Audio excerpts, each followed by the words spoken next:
Então, pessoal, nós vamos iniciar agora a aula sobre hidratação no esporte, tá bom? É, é de conhecimento de todos nós, né, que a água ela é o principal componente do nosso corpo e do nosso planeta também. Então, se a gente pensar, né, num elemento aí que é o principal componente do nosso corpo, só por isso a gente já deve imaginar que deve ser muito importante, né? Inclusive, se a gente for pensar em termos de alimento, qual que é o alimento mais importante para a sobrevivência humana? É exatamente a água, tá? A gente consegue viver sem alimentos sólidos, né, com nutrientes, como carboidratos, proteínas, lipídios, por um período aí de 2, 3 semanas, até um pouco mais. Agora, sem água, a gente sobrevive muito pouco tempo. Em geral, a média são 3 dias, tá? Então, a gente morre muito mais rápido por falta de água do que por falta de alimento com calorias, tá bom? O teor de água corporal total, ele, em média, no ser humano, é em torno de 60%, tá? Esse 60% é mais para homem, mulher um pouco menos, em torno de 55, 56%. A mulher tem um pouco mais de massa gorda, né? Naturalmente, ela tem um pouco mais de massa gorda do que o homem, tá bom? Mas ele pode variar de 45% a 75%. E essa variação, ela tem um componente aí muito importante que influencia ela, que é a composição corporal, né? Então, pessoas que têm mais massa magra vão ter um percentual de água maior corporal em relação a pessoas que têm um percentual maior de massa gorda. Então, por exemplo, se a gente pegar duas pessoas de 100 quilos, uma tem 30% de gordura e outra tem 10% de gordura, a que tem 30% de gordura vai ter menos água do que aquela que tem 10% de gordura. Por quê? Porque ela tem mais de um tecido que tem menos água, tá? Então, eu coloquei aqui 10%, mas na literatura a gente vê uma variação grande, tá? Então, às vezes o tecido adiposo do sujeito pode ter 15 até 20% de água, mas a concentração de água no tecido adiposo é bem inferior à concentração de água na massa magra, tá bom? E dessa água corporal total, 34% dela está no espaço extracelular e é rica em sódio e cloro, e em torno de 66% está no espaço intracelular, que tem a predominância do eletrólito potássio. Então, né, como regra aqui, quanto maior a massa magra, maior vai ser o percentual de água corporal, tá bom? Para a gente manter o nosso balanço hídrico aí num período de um dia, obviamente a gente tem que ter o equilíbrio entre a água que entra, considerando aí a própria água que é produzida no corpo, né, lá na cadeia transportadora de elétrons, no final lá da formação de ATP a gente tem produção de água, com aquilo que é excretado, aquilo que é perdido de água. Aqui nessa figura a gente tem aqui uma ingestão média de 1,5 litros de água, na forma de água mesmo, né? Mais 700 ml na forma de água que vem dos alimentos, em torno de 300 ml, que é a água produzida endogenamente. Para que haja o balanço hídrico adequado, eu tenho que equilibrar com as perdas. Então, eu tenho uma perda por sudorese, que varia de 450 a 675, pela respiração, né, em torno de 550 a 225. A perda pela respiração, geralmente, ela é muito parecida com a perda com aquela água produzida endogenamente. Então, acabam que uma anula a outra. E a perda maior no dia a dia, né, considerando um dia sem exercício físico, é pela urina, tá? Falando aqui de 1.500. E também é uma perda pelas fezes. Varia aí, né? Se for uma perda muito alta, o sujeito passa a ter uma diarreia. E se for uma perda muito baixa, o sujeito pode ter uma constipação intestinal. Então, as fezes, elas precisam estar umedecidas para que elas sejam também eliminadas de maneira mais confortável para a gente, tá bom? Mas isso daqui, gente, é muito variável, tá? É muito variável. Então, eu vou mostrar para vocês que é difícil a gente ter uma recomendação diária, né? Qual que é a minha necessidade diária de água? A minha necessidade de água diária varia todo dia. Então, olha só, uma pessoa sedentária pode ter aí uma ingestão, suprir sua necessidade com ingestão média de 2,5 litros, né? Mas um atleta, ele pode precisar até de 3 vezes mais. Eu diria até 4 vezes mais, tá? Eu vou mostrar um estudo para vocês feito com um jogador de futebol americano, vocês vão ficar assombrados com a perda hídrica num dia de treino daqueles sujeitos, tá? Então, a necessidade de água diária é uma coisa que varia individualmente, tá? E varia da pessoa para ela mesma, dia após dia, tá? Então, é muito difícil falar assim, o Wilson tem uma necessidade diária de 2 litros de água. Então, a necessidade varia muito e ela é influenciada principalmente por dois fatores. Primeiro, condições ambientais, que a gente está exposto, né, independente de qualquer coisa. Então, por exemplo, num dia mais frio e sem sol, por exemplo, você vai ter uma perda por sudorese muito menor. E a sua necessidade hídrica naquele dia vai ser menor. Mas num dia muito quente, né, e se tiver também, além de quente, úmido, a sua sudorese vai aumentar e a sua perda hídrica vai aumentar. Então, às vezes, num dia você perdeu 2 litros, no outro dia você perdeu 3, ou seja, variou 50% a sua necessidade de água. Porque a necessidade de água, gente, é a quantidade que eu preciso para manter o balanço hídrico. Se eu estou perdendo 2 litros, eu estou precisando de ingerir 2 litros. Se eu perdi 3 litros, eu estou precisando de ingerir 3 litros para manter o balanço hídrico neutro, tá? E o outro componente que influencia também bastante é o exercício físico. Então, hoje eu não vou treinar minha perda hídrica vai ser uma. Amanhã eu vou treinar, minha perda hídrica vai ser outra, tá? Se a gente pegar 2 dias com condições ambientais muito semelhantes, um dia com treino e um dia sem treino, a perda hídrica é diferente nos 2 dias. Então, se o sujeito fez exercício físico, se as condições ambientais forem alteradas, a gente vai mudar. Por isso, lá na frente, eu vou mostrar duas maneiras simples de avaliar o estado de hidratação que a gente pode utilizar ali para monitorar o estado de hidratação no dia a dia. Porque aqueles indicadores lá, eles mostram para a gente se a gente está precisando de ingerir mais ou menos água, tá bom? Então, lembrando aí que o ser humano, diferente, por exemplo, dos répteis, que são animais de sangue frios, a gente é animal de sangue quente, um animal homeotérmico. O que significa isso? O nosso corpo ele tem uma temperatura, uma faixa de temperatura que é normal para ele, que é adequada para que as funções celulares se organizem, né, e ocorram de maneira adequada. Isso significa que quando a nossa temperatura corporal ela começa a aumentar e sai dessa faixa de normalidade, ou quando ela começa a diminuir e também sai da faixa de normalidade, que o nosso corpo vai reagir a essa situação de maneira a tentar voltar a temperatura para aquela faixa de normalidade. Então, por exemplo, né, quando há aumento ou redução da temperatura, a gente vai ter mecanismos de ajuste sendo ativados, tá? No exercício físico, o que mais acontece, obviamente, é o aumento da temperatura corporal. Tá? Lembrando o seguinte, gente, de onde que vem a temperatura corporal nossa? Vem do nosso gasto energético. Então, o tempo todo a gente está gastando energia. Nas 24 horas do dia a gente gasta energia porque a gente, mesmo se você estiver em repouso absoluto, você está gastando energia porque seu coração está batendo, você está respirando, tem processos metabólicos ocorrendo e muitos ocorrem às custas de gasto de energia. E quando a gente quebra lá o ATP para liberar energia para um processo bioquímico ou para contração muscular, a maior parte da energia que é liberada, essa energia é convertida em calor, tá? A energia ela não se cria, né? Ela se transforma na natureza. Lembra desse princípio de Lavoisier?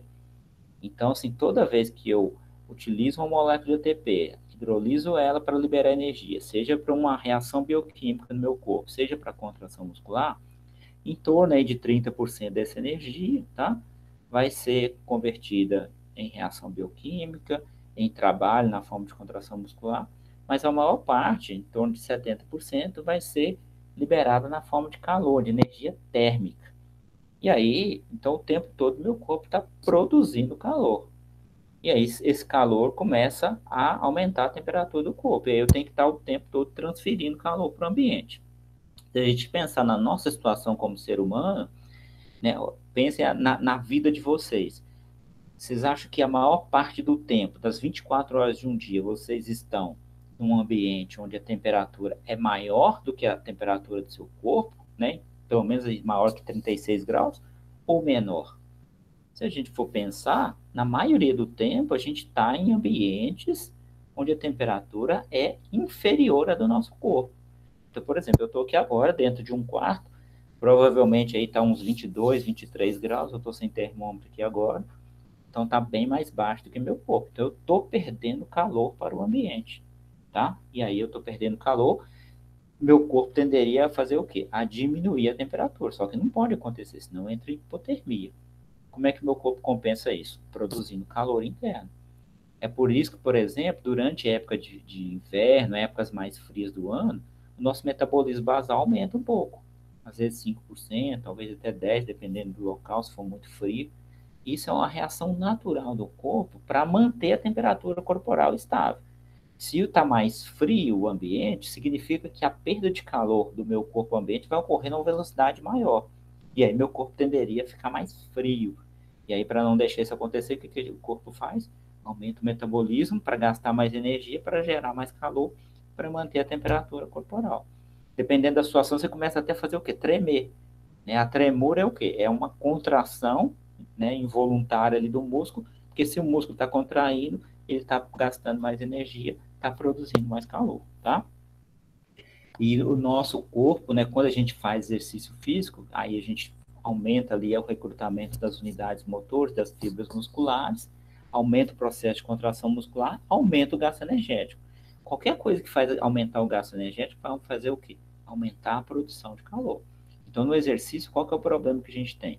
Eu estou fazendo uma atividade que aumenta a demanda energética. Se aumentou a demanda energética, vai aumentar a produção de calor. Se vai aumentar a produção de calor, eu vou ter que arrumar algum jeito de eliminar, né, de transferir esse calor extra aí para o ambiente, porque senão minha temperatura corporal vai subindo, subindo, subindo, subindo, e eu posso chegar numa condição de hipertermia que pode até causar a minha morte, tá?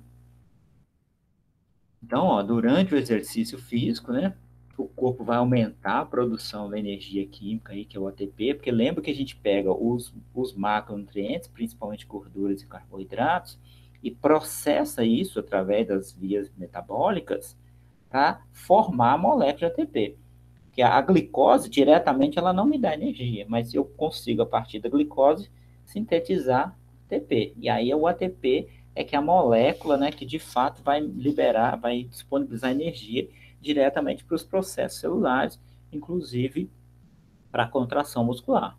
Né? Então aqui, ó, durante a contração muscular, eu tenho um aumento na quebra de ATP, e aí eu tenho uma boa parte disso aí na forma de calor, tá? Durante o exercício físico, isso vai acontecer. Então, o que eu vou esperar do exercício físico? Que eu vou aumentar a produção de calor. Por quê? Porque toda vez que eu começar a fazer exercício físico, eu vou aumentar a minha demanda energética. Não tem como ser diferente. Qualquer exercício. É lógico, quanto mais intenso o exercício, maior vai ser o gasto energético, maior vai ser a produção de calor. Eu sei que isso vai acontecer. E aí o meu corpo precisa de fazer alguma coisa para que esse calor extra que está sendo produzido a partir da contração muscular, que ele seja dissipado, tá? Então, como que o meu organismo evita o acúmulo de calor, tá? Para que a gente mantenha a temperatura corporal, então faça uma boa termorregulação durante o exercício físico, eu vou ter que estar equilibrando, né? O calor ganho com o calor perdido. E esse calor ganho vem do calor metabólico, que é da liberação lá de energia do ATP, e do calor ambiental, se eu tiver, por exemplo, se eu estiver fazendo uma corrida. Eu já vi, por exemplo, na UFA ali, gente correndo 11 horas da manhã, meio-dia, debaixo de um sol escaldante, né? No horário pior do dia para você fazer um exercício físico, é onde você tem uma insolação maior. E pior, que às vezes a pessoa está usando uma calça comprida, uma blusa, né? Eu não sei qual é a intenção dela com aquilo ali. Tem gente que ainda acredita que suar significa emagrecer, né? Então a pessoa está num horário ruim, com muita insolação, aí com certeza, pela irradiação dos raios solares, aquela pessoa, além de estar tendo um aumento da temperatura interna, pelo calor metabólico que está sendo produzido na contração muscular, ele também pode estar ganhando calor do ambiente, porque ele está exposto diretamente ao sol, tá? É diferente, por exemplo, você está dentro de uma academia. Eu treino geralmente no horário do almoço, mas dentro da academia a temperatura está inferior à temperatura do meu corpo sempre, mesmo num dia quente. Por quê? Porque lá tem um ambiente mais protegido, não tem uma radiação solar diretamente, tá? E aí, para eu equilibrar, então, eu tenho que perder. Como que meu corpo perde calor? Como que ele transfere calor para o ambiente? Nós temos quatro mecanismos, tá? Três são mecanismos físicos e um é fisiológico.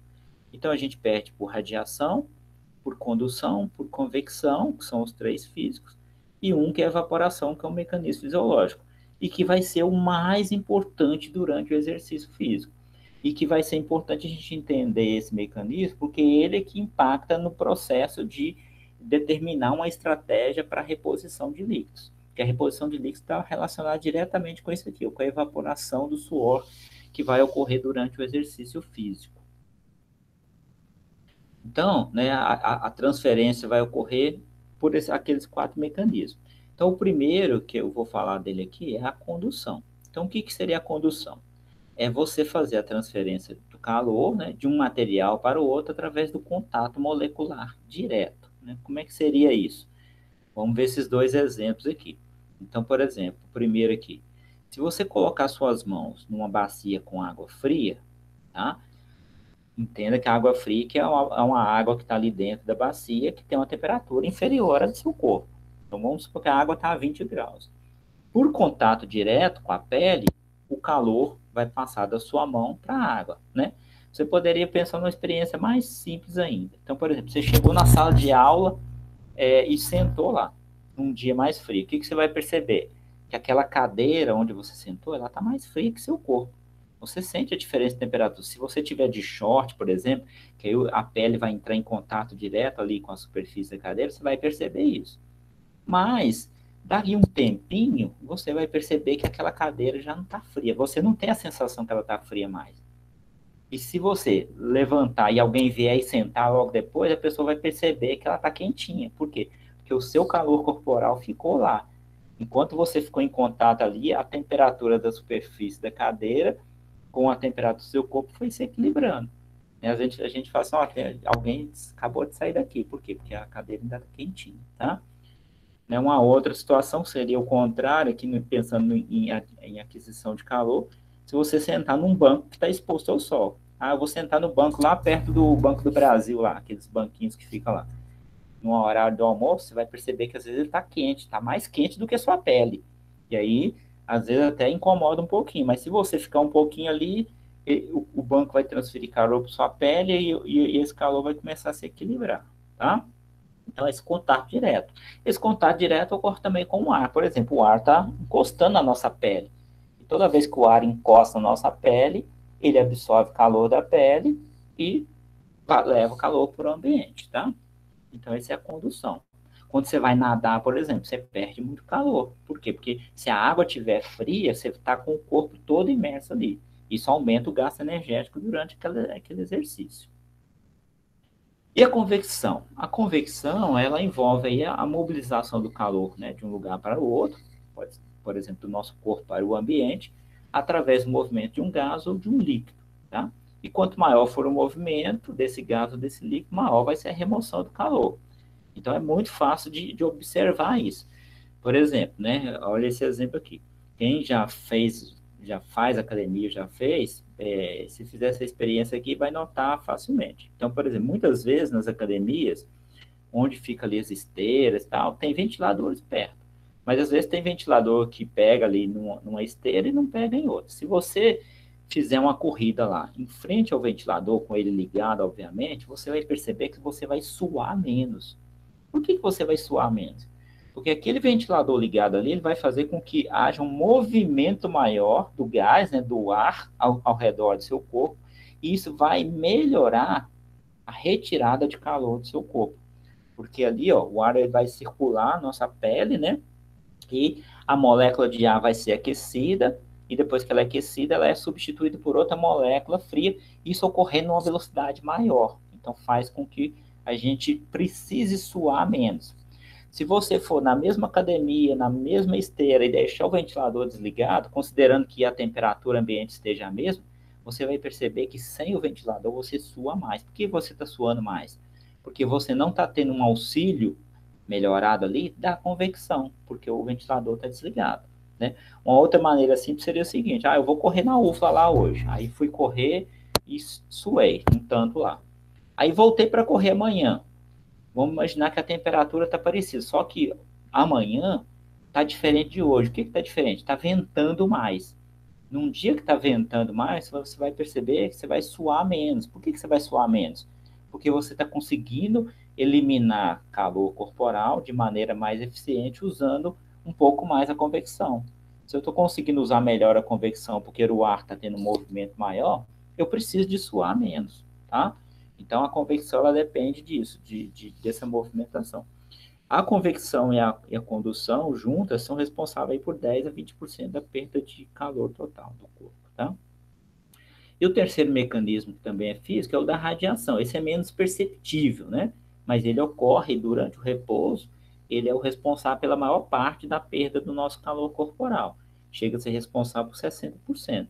Então, é uma perda de calor que ocorre por meio de raios infravermelhos. Então, por exemplo, meu corpo, nesse momento, ele está irradiando calor para o ambiente que eu estou aqui, porque o ambiente que eu estou está mais frio, né? Tem uma temperatura menor do que o meu corpo. Só que eu não estou percebendo isso, tá? É uma maneira que eu acho mais simples de tentar visualizar isso.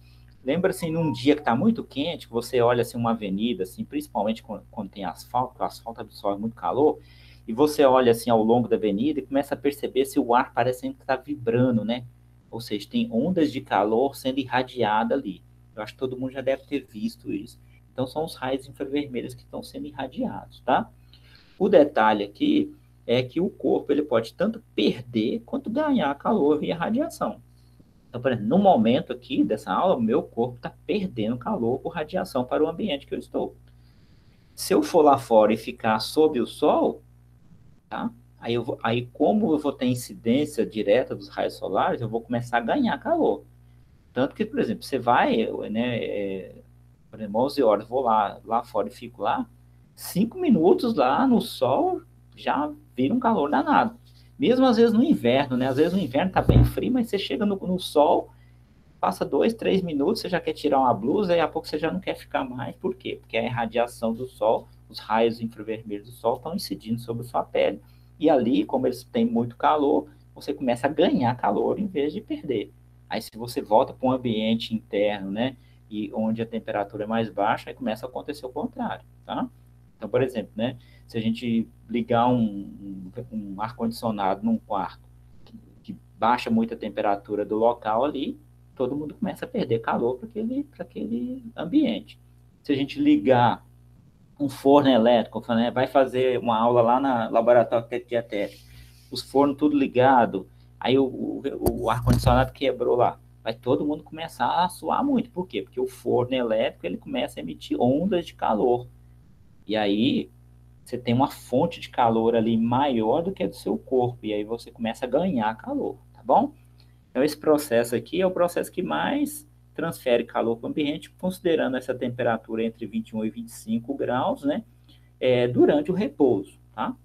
Mas para a gente, o que vai ser mais importante, pensando na questão da hidratação, é o quarto mecanismo, que é um mecanismo fisiológico. Por que ele é fisiológico? Porque ele é comandado pelo nosso hipotálamo, tá? Então, nosso corpo ele tem termorreceptores, tanto periféricos quanto centrais. E os centrais estão lá no hipotálamo. Quando o sangue passa lá no hipotálamo, uma diferença de 0,1 graus centígrados já é percebido. E aí o hipotálamo vai fazer o quê? Ele vai disparar, né, impulsos nervosos para estimular as glândulas sudoríparas a produzir suor, tá? Então, esse mecanismo aqui é a perda de calor decorrente da evaporação do suor em contato com a pele. Então, por exemplo, comecei a fazer exercício físico, aumentou minha demanda energética. Significa que mais ATP está sendo hidrolisado. Consequentemente, mais calor está sendo liberado nos meus músculos, dentro de mim. Esse calor começa a fazer minha temperatura interna aumentar. Isso não pode acontecer, eu tenho que manter a temperatura dentro de uma faixa de normalidade, porque senão os processos bioquímicos começam a falhar. O que meu corpo faz? Faz uma vasodilatação periférica, principalmente na região da pele. Para que isso? Começa a circular mais sangue próximo da pele, para tirar o calor de dentro do corpo e levar para a região mais externa, que é a pele. Porque assim, o calor corporal, gente, ele é transferido através da pele. Né? Por exemplo, meu coração está batendo agora, está gerando calor? Tá. Esse calor que meu coração está gerando, ele precisa de ser conduzido até a superfície do meu corpo, e é entre a minha pele e o ambiente que vai ocorrer as trocas. Tem como o calor sair lá de dentro do seu músculo e pular para o ambiente, não. Ele tem que ser levado para a região mais externa do corpo, que é a pele, e aí na pele que vai ocorrer a transferência. E como que o suor contribui nisso? Então, comecei a fazer o exercício, comecei a aumentar a temperatura interna, porque estou gastando mais energia, produzindo mais calor. Aí meu hipotálamo percebeu isso, estimulou a glândula sudorípara. Ela vai produzir suor, o suor, né? A gente tem a glândula aqui, ó, sendo onde é produzido o suor. Aí o suor passa através desses ductos aqui, ó, e vai lá pro poro, vai ser liberado lá na pele. A gente vê isso, né? É uma coisa que a gente vê. Por quê? Porque a pele começa a ficar molhada. Qual que é o principal componente do suor? Água, tá? Se vocês observarem aqui nessa figura, ó, o suor passa pelo esse ducto aqui. Nessa passagem, é um ductozinho longo, ó, ocorre uma coisa importante. Ocorre aqui uma reabsorção aqui de íons, tá? Sob a ação de um hormônio aldosterona. Isso aqui é importante, por quê? Porque o suor é produzido a partir do plasma, mas na hora que ele vai sair aqui e chegar na sua pele, uma parte dos eletrólitos que estão ali, ele é recuperado pelo corpo. Isso é uma maneira de conservar eletrólitos que o corpo tem, tá? Então, o suor, o que ele vai ser? Ele vai ser hipotônico, né, em relação ao plasma sanguíneo. Ele vai ter uma concentração menor de eletrólitos em relação ao plasma. Por quê? Porque uma parte dos eletrólitos foram recuperados aqui nessa passagem por esse ducto. Mas aí o suor chegou lá na superfície do seu corpo, rico em água, né? Não é só água, mas rico em água. Essa água vai fazer o quê? Ela vai entrar em contato com a sua pele e vai absorver o calor da pele e vai virar vapor de água. E aí o vapor é um gás, aí ele vai para o ambiente, ou seja, o calor saiu da sua pele e foi para o ambiente. Então, o aumento da sudorese estimulada aí, a partir da realização do exercício físico vai fazer com que a transferência de calor do seu corpo para o ambiente fique acelerada por meio da evaporação do suor. E o que é importante é que no exercício físico, ó, esse mecanismo pode representar 80% da perda de calor. Então ele é muito importante, é muito eficiente. Qual que é o único problema dele? É que ele ocorre às custas de perda de água corporal. Então, se eu vou fazer exercício e vou suar muito, esse mecanismo vai me ajudar a manter a temperatura num valor adequado, sem que cause prejuízo para a minha saúde, inclusive para o desempenho físico, mas em compensação eu estou perdendo água corporal. E se eu estou perdendo água corporal, eu estou desidratando meu corpo, tá? E aí é que entra a questão das estratégias de reposição de líquido. Se eu estou perdendo água corporal, isso não deve ser bom, né? Isso não deve ser bom no médio e longo prazo aí. Se essa perda de água começar a ficar muito acentuada, certamente algum tipo de problema que eu vou ter.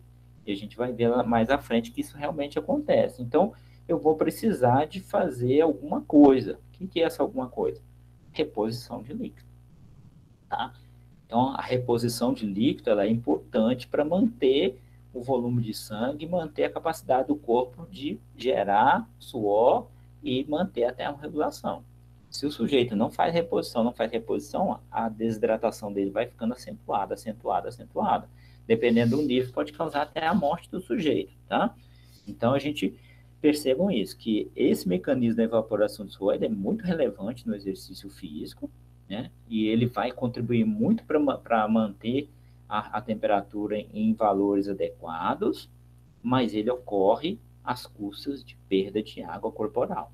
E se está tendo perda de água corporal, eu tenho que pensar em alguma maneira de minimizar esse processo, tá?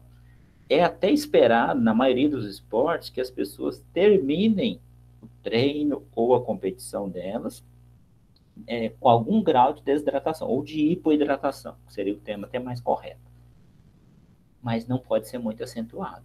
Mais acentuado, maiores são os riscos, tanto de perda de desempenho, quanto de problemas de saúde. Então, se a evaporação do suor é um processo importante para o exercício físico, para controlar a temperatura no exercício físico, é importante saber se ela pode ser prejudicada por alguma situação. Então, uma situação que interfere é a questão da umidade relativa do ar, tá? Então, se a umidade relativa do ar estiver maior, o nosso corpo vai ter mais dificuldade de evaporar o suor. Por quê? O que significa uma umidade relativa maior? Imagina assim, 70%, 80% de umidade, que é bastante alto, tá? Significa que a concentração de água no ar está maior, tá? Ou seja, tem mais moléculas de água no ar. Se o ar ele está mais úmido, ele tem mais água nele, a capacidade dele de absorver, de receber mais vapor de água é menor. Então, nessa situação de umidade muito elevada, o que acontece? A gente sua, aí o suor chega na pele, mas tem dificuldade para evaporar. Né? Inclusive, começa muitas vezes a gotejar o suor. Então, por exemplo, se você for em Manaus, você vai perceber que você vai suar muito mais do que aqui em Lavras. Por quê? Porque Manaus, né, por estar perto da Amazônia, é uma cidade muito úmida. Então, naturalmente, o seu corpo vai suar mais. Por quê? Porque a transferência de calor por meio da evaporação ela fica prejudicada. E aí o seu corpo tenta compensar isso suando mais. Então, ambientes mais úmidos, mais suor. Ambientes mais secos, menos suor, tá? Então, a umidade, ela interfere nessa situação. Outra coisa, roupa. Então, se eu preciso, né, suar, e se o suor vai transferir calor para o ambiente a partir do contato da pele com o ambiente, quanto mais roupa eu colocar, essa roupa pode interferir, né, de uma maneira mecânica mesmo, bloqueando um pouco essa evaporação. Então, o sujeito vai fazer uma corrida. Em vez de colocar um short, uma blusinha leve, uma camiseta, ele coloca a calça, coloca blusa de manga comprida. Com a calça com blusa de manga comprida, é óbvio que a pessoa vai suar mais. Por quê? Porque a roupa está dificultando ali a evaporação e a transferência do calor, né? Por que a gente coloca blusa no inverno? A blusa esquenta o corpo? Não, a blusa não esquenta o corpo. A blusa, ela funciona como um isolante térmico. Ela ajuda a reter calor próximo do corpo. Por isso que a gente se sente quentinho, por isso que a gente tem uma sensação térmica confortável quando a gente está usando uma blusa num dia quente, tá? Num dia frio, tá bom? Então, assim, a roupa, ela pode interferir. Aí, por exemplo, roupas mais escuras absorvem mais calor, então dá preferência para roupas claras, né? Roupas apertadas que reduzem o contato da pele com o ar também é mais prejudicial. E tem alguns tecidos que favorecem a passagem do suor, né? Então você pode optar por tecidos assim. E também no caso dos calçados, então usar tênis claro e de tecido. A pessoa vai usar um tênis de couro, por exemplo, para praticar uma corrida, vai dificultar a evaporação. Alguns esportes, por exemplo, como o futebol americano, obrigatoriamente eles têm que usar, além de muita roupa, equipamento de segurança. Então, sujeito, ó, você tem calça, você tem blusa, você tem aqui uma proteção de ombro e você tem o quê? Capacete. A região da cabeça é uma região muito irrigada e que transpira muito. Aí o sujeito coloca um capacete lá. Como é que vai ter uma termorregulação adequada? Então, é um esporte, por exemplo, que a perda hídrica é alta, tá? Bastante alta por causa dessas características. Agora, se você olhar, por exemplo, um vídeo de uma corrida de rua, como é que as pessoas participam de uma corrida de rua? Aquele calçãozinho muito leve, larguinho mesmo, né? Às vezes até usa um top, alguma coisa assim, uma blusa bem leve também, tecidos leves, ou seja, tudo que a pessoa pode para fazer, para favorecer a transferência de calor do corpo para o ambiente, tá? Então não faz sentido. Eu já vi na UFSA gente meio-dia, 1 hora da tarde, correndo de calça preta, sabe? Já vi uma vez na perimetral ali, um sujeito correndo dentro de um saco de lixo, né? É lógico que provavelmente a pessoa estava querendo perder massa corporal de alguma maneira, né? Porque só faz sentido só faz sentido a pessoa usar isso se ela precisa de perder massa corporal por algum motivo específico. O pessoal de esporte de lutas muitas vezes fazem processos de desidratação para bater peso, né? No MMA isso é muito comum e a perda geralmente é bem significativa. Eu até coloquei lá no campus virtual dois vídeos, né, de um lutador do MMA que ele mostrando ali, inclusive a esposa daquele sujeito é nutricionista, ele mostrando ali, né, o processo de perda de peso, essa parte final aí que é desidratação, e depois a recuperação, para vocês terem uma noção do que é. Mas aquilo é errado, na verdade, aquilo não deveria acontecer. E só acontece porque naquele esporte ali que, para mim, é muito mais negócio do que esporte, né, que é o MMA, naquilo ali, eles dão um período de recuperação de 24 horas. O sujeito pesa hoje para lutar amanhã. Aí, como ele consegue recuperar muito do peso que ele perdeu, principalmente na forma de água, e eles chegam na luta bem mais pesados e isso pode trazer alguma vantagem. O ideal é que a pesagem fosse no dia, porque aí ninguém ia fazer isso, porque no dia, o sujeito, não sei se alguém já viu pesagem do UFC, por exemplo, às vezes o sujeito não tá conseguindo nem subir na balança, ele tem que ser conduzido lá, alguém segurando a mão dele, o sujeito tão fraco que tá, né?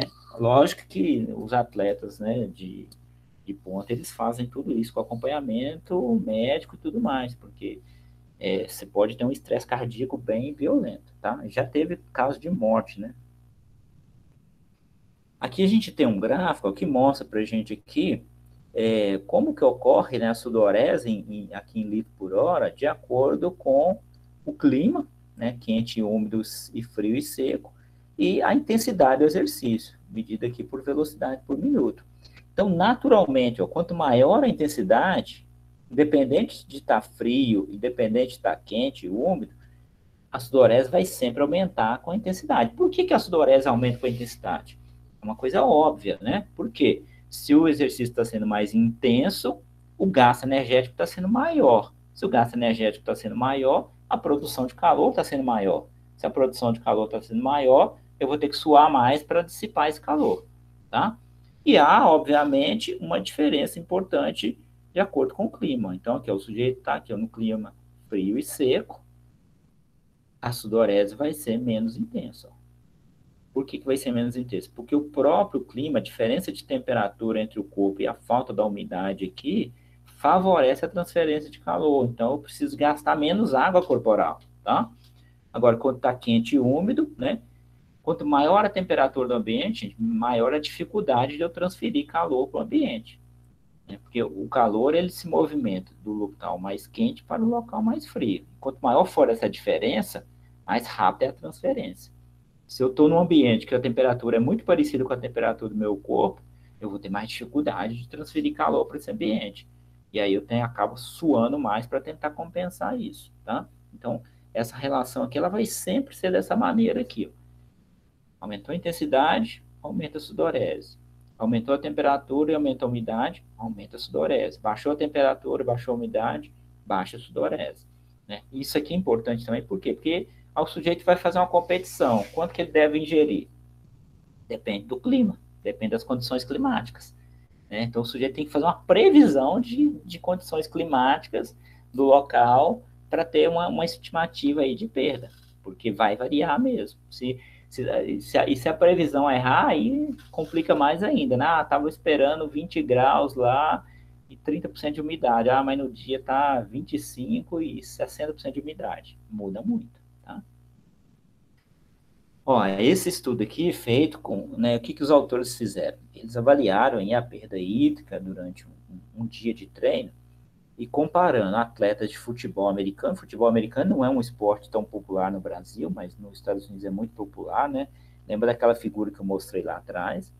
E comparando aqui com atletas de cross country, tá? Corredores. Aí o que ele fez? O pessoal do futebol americano treinava lá no campo, né? Eles precisam do campo para treinar. E os autores pegou esses atletas e colocou para fazer o treino de corrida desse também no campo. Para que ele fez isso? Para que os dois grupos de pessoas estivessem sob as mesmas condições de temperatura e de clima, né? Porque senão ficaria difícil para comparar. E aí eles tinham um treino de manhã e um treino à tarde. Então, eram 2 treinos no dia, tá? Então, vamos dar uma olhada aqui, ó. Aqui a gente tem a perda de peso desses sujeitos. Então, vamos ver aqui a diária, né? A perda total diária é a soma dos 2 treinos, tá? Então, do pessoal do futebol americano, ou seja, no final do dia, né, após o segundo treino, eles estavam com a perda de 3,4 quilos, tá? E o pessoal da corrida, 2,5. Então, essa era a perda diária. Aí, aqui a gente tem a perda de suor, né, em litros. Olha só do futebol americano. Depois dos 2 treinos. 9,4. Isso aqui é valor médio, né, gente? 9,4, gente. Pensa no que é isso. O jeito fez 2 treinos, um de manhã e um à tarde, e apresentou uma perda de 9,4 quilos, tá? De 9,4 litros de água. E o pessoal da corrida, ó, 3,5, né? Uma diferença bem grande. Uma coisa interessante aqui, ó, no caso do futebol americano, eles perderam 9,4, que é muito alto. Mas durante o exercício, tanto no treino da manhã quanto no treino da tarde, eles conseguiram repor 6,4. Então tem uma reposição até relevante. Né? Isso, inclusive, está relacionado ao tipo de exercício, que é um exercício intermitente também. A corrida não, o sujeito começou a correr, ele fica correndo ali o tempo todo. Pelo menos nesse treino aqui que foi utilizado nesse estudo aqui. Agora, no futebol americano para muito, então eles têm muitas oportunidades de repor. Mas mesmo assim, ó, mesmo repondo mais de 6 litros de líquido, né, que é bastante coisa, eles ainda ficaram com um déficit de 3,4. Por quê? Porque a perda foi muito alta. E olha o pessoal da corrida, a reposição é pior na corrida. Ó, embora eles tenham perdido muito menos comparado ao jogador de futebol americano, a reposição deles, se a gente for ver em percentual, é pior. Né? Por quê? Porque é muito mais difícil repor correndo. Eles não têm parada, eles ficaram correndo em redor do campo lá, tá? E se a gente pensar numa competição, é assim também. Se o sujeito vai disputar uma maratona, ele não para fazer reposição, ele corre o tempo todo. Se ele tiver que fazer alguma reposição, é correndo. Fazer reposição correndo é mais difícil, né?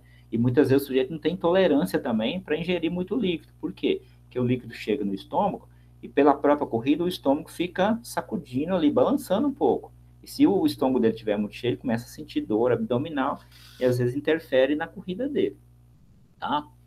É, o último aqui, ó, é a taxa de sudorese. Então, a taxa de sudorese, tá? Aí a média aqui diária foi em litro por hora, do pessoal do futebol americano foi 2,14 e da corrida 1,77. Ou seja, o que está dizendo aqui? A cada hora de treino, esse pessoal aqui perdeu, em média, 2,14 litros de líquido. E esse aqui, 1,77. Então, muito grande, né? É difícil repor isso tudo aqui. Muito difícil. A gente não tem tolerância para esse volume de líquido por hora. Então, a tendência é isso mesmo. Mas vamos pensar aqui no jogador de futebol americano. Ó, ele já ingeriu nesse dia aqui 6,4 litros de líquido, tá? E ainda tem um déficit. O que acontece? Para ele ficar em balanço hídrico neutro nesse dia, o que ele precisa fazer?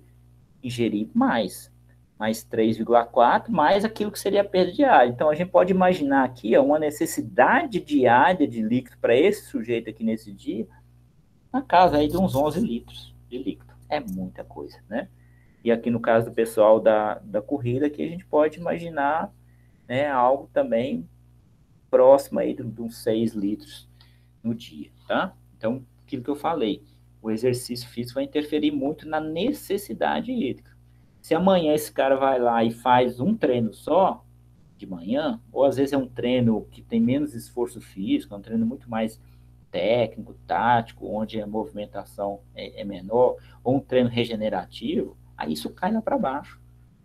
Aí naquele dia lá ele vai precisar de metade do líquido. Então, por isso que é muito difícil a gente ficar falando assim, quanto que é a necessidade diária? Ela varia, dia a dia. O que a gente tem é que tentar monitorar se a gente está fazendo uma ingestão adequada ou não. E com né, os métodos que a gente vai ver lá na frente é possível. Nessa tabela aqui, ó, ela mostra para a gente né, a perda de calor estimada aqui no repouso e no exercício prolongado. E aí o que a gente observa? Ó, no repouso, condução e convecção representa aí cerca de 20% da perda de calor, radiação 60% e evaporação em torno de 20%. No exercício, ó, muda completamente. Ó. A condução convecção 15%, radiação 5% e a sudorese chega a 80%. É lógico que a participação de condução e convecção aqui pode alterar de acordo com as condições climáticas, mas o principal mecanismo do exercício físico é o da sudorese, né? Só que ele ocorre às custas de perda de água e a gente tem que pensar na reposição, tá? Então, quais são os fatores aí relacionados à questão da hidratação que vão interferir na performance durante exercício, principalmente de longa duração? tá? Porque exercícios mais curtos, por exemplo, um treino de musculação na academia, a perda hídrica é quase que irrisória, tá, gente? Tem um aluno meu que fez um TCC e avaliou, o pessoal terminava hiperidratado, a maioria. Bebia mais água do que perdia, tá? Então, mas em provas mais longas, em competições mais longas, num jogo de futebol, né? Talvez numa partida de basquete, embora o tempo seja curto ali de cada período, né, do jogo, mas a intensidade é muito alta e acaba alongando muito o tempo de jogo, né? Mas quais são esses fatores? Hipertermia, ou seja, se o sujeito tiver um aumento de temperatura lá, principalmente acima de 40 graus, a desidratação, né? Quanto que ele perdeu de líquido, quanto mais ele perde líquido, se ele não fizer uma reposição adequada, maior é o risco dele perder rendimento físico e de ter problemas de saúde. E um outro fator que também é relevante, que preocupa muitos pesquisadores, que é a hiponatremia. Se a desidratação está diretamente relacionada com uma reposição inadequada de líquidos, a hiponatremia é o contrário, ela está extremamente, né, relacionada com o excesso de consumo de líquido. Aí a gente já tem que pensar uma coisa, né? Existe sempre uma palavra que ela é importante para tudo na nossa vida, que é a palavra equilíbrio. Então, beber pouco, nesse caso aqui, é ruim. Beber demais também é ruim. Ou seja, exige uma quantidade aí que é mais adequada. Isso serve para tudo na nutrição também, né? O excesso de alimentação é ruim e a falta também é ruim. Então, beber demais, bebe o máximo que você pode, bebe toda hora, nem sempre é assim. Você pode levar uma hiponatremia e ela pode ser grave, inclusive levar a óbito, tá? Então, no caso da hipertermia, ela corresponde aí a uma elevação da temperatura corporal acima de 40 graus centígrados. E aí o sujeito começa a ter falha na termorregulação. Então, muito alta a temperatura, né? Quais são os fatores que aumentam o risco de o sujeito ter uma hipertermia? Obviamente, né? O sujeito está exposto ao ambiente com temperatura elevada e alta umidade. Então, assim, se você vê, por exemplo, corrida de rua, qual que é o horário que é disputada a corrida? Ou é de manhã, geralmente no início da manhã, ou é à tarde, no final da tarde, né, início da noite. Faz sentido o sujeito, por exemplo, colocar uma prova, uma maratona para ser disputada largada, meio-dia. Pior dia, pior horário do dia, assim, com mais insolação, com temperatura mais elevada, você está simplesmente expondo as pessoas a uma desidratação mais grave e possivelmente problemas, tá? Então, escolher o horário de fazer exercício é importante. Então, faça, né, ou mais cedo ou mais tarde. Isso principalmente para quem vai fazer exercícios mais longos e exercícios ao ar livre, né? Porque em ambiente interno, a temperatura é mais controlada. Então, eu treino 11 horas da manhã, a temperatura lá dentro da academia tá boa, tá agradável, não tem problema. Mesmo que lá fora esteja com sol, né, e esteja quente, tá?